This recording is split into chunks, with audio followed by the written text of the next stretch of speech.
Welcome to the deep dive. We're here to really focus in on information that matters to you. That's right. And today we're digging into something specific. The Kindle edition description for a book called The Four Wheels of Life, A Simple Way to Balance Your Life. It's by Thakor. Yeah, that title definitely grabs you. A simple way suggests something accessible. It does. And our mission here is just to pull out the core ideas presented in that description, specifically about achieving life balance. Yeah, it really starts by tapping into that common feeling, doesn't it? Mm. The description mentions feeling, well, overwhelmed or maybe unfulfilled, even if you feel like you're doing all the right things. Exactly, that sense of something's off, even with achievements. Precisely. So the big question we want to explore, based just on this material, is how does Thakor actually suggest we find that better balance? Okay, so let's get into the core idea. It's pretty central, obviously, the four wheels. Right. The analogy is straightforward, which I like. Life's like a car. For it to run smoothly, you need all four wheels, working properly together. Makes sense. So what are these four wheels? What areas does Thakor identify in the description? Okay, so based on the description, the first one is health. And that's both physical and mental well-being, so body and mind. Got it. Physical, mental. What's next? Second is wealth. The description frames this not just as like getting rich, but more about financial stability and career growth, progress in your field. Okay, stability and growth, sensible. Third. Third is family. This focuses on, having strong relationships, good bonds with your loved ones. Important. And the last one. And finally, number 4 is relationships. This seems broader than just family. It's about those personal connections, including romantic ones, that give you support and joy. Health, wealth, family, relationships. It's a neat breakdown. It is. And you can immediately picture scenarios, right? Totally. Like someone climbing the career ladder, wealth wheel spinning like crazy. But maybe their health wheel is completely flat from stress and long hours. Or the opposite. Someone with a wonderful family life, really strong support there. Yeah. But constantly stressed about money, their wealth wheel is struggling. It really highlights that just excelling in one part doesn't automatically mean overall happiness, does it? Exactly. And that's a key point the description seems to make. It's not about maximizing one wheel while the others suffer. Right. Not a competition between the wheels. No. The goal, as the description puts it, is a smooth and steady ride. It feels more about sustainable well-being, like keeping things in equilibrium over the long term. Sustainable well-being, I like that. It's not about those sort of frantic peaks and valleys in different areas. Precisely. So, okay, if someone listening is feeling like their own ride is a bit bumpy, what kind of fix does the book description suggest? It mentions a practical and structured approach. What does that look like? Well, the description points to a few main methods. First off, self-reflection. Okay, makes sense. Taking stock. Yeah, really looking honestly at how each of those 4 areas is doing for you right now.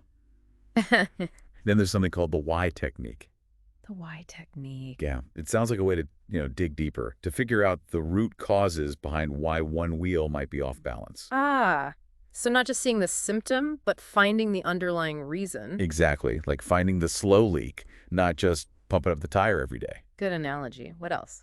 And the third thing mentioned is setting up weekly check-in practices. Weekly check-ins. That sounds proactive. It does, doesn't it? Like a regular maintenance schedule for your life balance. Catching things before they become big problems. Yeah, I can see how that would work. Instead of waiting for like a total blowout on one wheel. Right.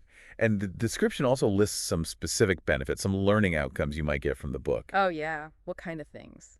Well, first it says you'll learn how to actually identify which area health, wealth, family, or relationships is the one that's currently off kilter for you. Okay, pinpointing the problem. And it suggests those weekly check-ins can really help reduce stress and cut down on that feeling of chaos, bring more clarity. Less chaos is always good. Definitely. Plus, it aims to improve emotional intelligence and mental clarity.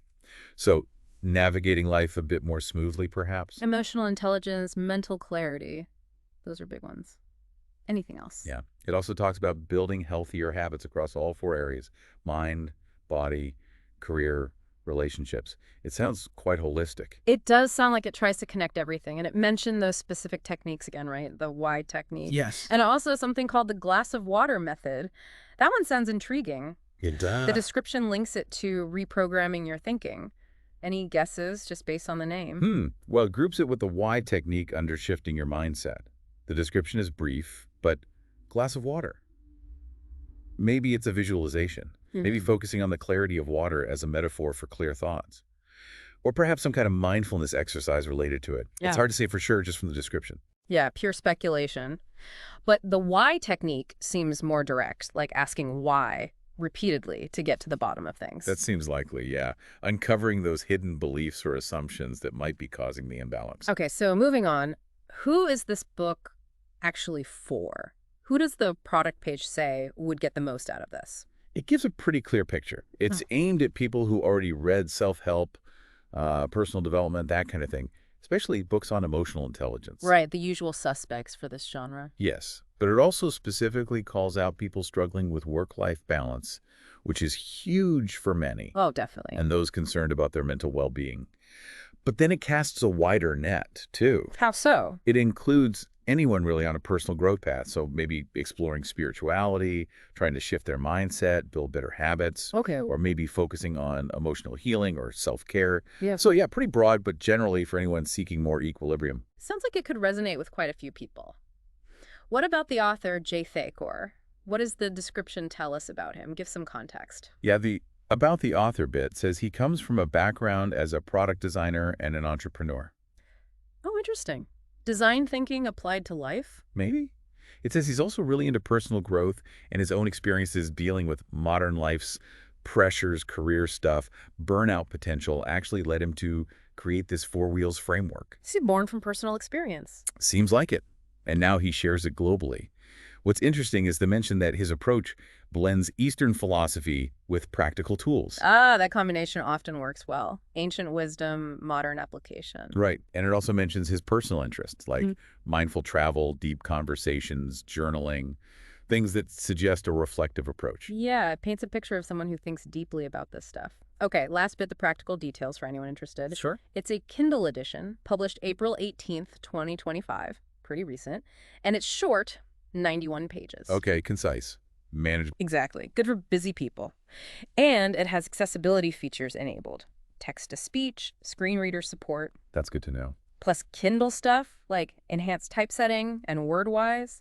The ASIN, if you want to search for it, is B0F5N87DYF. Got it. So lots of ways to access it. Definitely. So wrapping this up, what's the main thing that stands out to you from this description of the four wheels of life? For me, it's that simplicity of the core metaphor.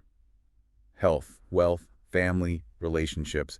It's very intuitive, a clear way to visualize how different parts of life connect or should connect. Yeah, I agree. It takes this big, often messy idea of life balance and gives you a simple framework. It's not just about chasing success in one box, like work, Right. but about checking the health of all four wheels to ensure the whole system, your whole life, is running smoothly. And the emphasis on practical steps is key, too. Self-reflection, that why technique, the weekly check-ins. Yeah. It suggests it's not just theory. It's about giving you tools to actually do something about it. Making it actionable. Exactly. It frames balance not as a destination you arrive at once, but as this ongoing process. Continuous adjustments, like keeping those tires inflated. So maybe a final thought for everyone listening. As you go about your day, perhaps just briefly check in with yourself on those four wheels. Yeah, a quick mental scam. Health, wealth, family, relationships. Is there one, honestly, that feels a bit wobbly or neglected right now? It's a useful question to ask. Yeah. This deep dive into the book's description really just offers that starting point, that framework to think about where you might need to focus your energy. Moving from just, getting by Surviving. to actually thriving across the board. A smooth ride, hopefully.